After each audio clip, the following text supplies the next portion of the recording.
Hi everyone, nandito kami ngayon sa Eagle Crest dito sa Bunuan, Dagupan City. So ito yung lote, may lote dito na for sale, 5 magkakatabi na tigwa 180. Yan, dito 180, 180, 180, so 180. Tapos meron siyang 500 square meters doon sa along the highway na pwedeng gawing commercial. So nagbiyahe kami mula sa Baguio para makuhaanan ito at para makita ng mga clients natin na ito may mga for sale. Actually may tripping kami ngayon at manggagaling din sila sa Baguio. Kaya ito, nandito yung isang kasama namin, si Michael.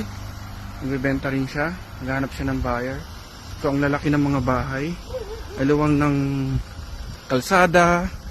Dito ang ganda, marami pang mga pwedeng piliin na magagandang location. Ayun, ang ganda, ganda ng bahay, diba?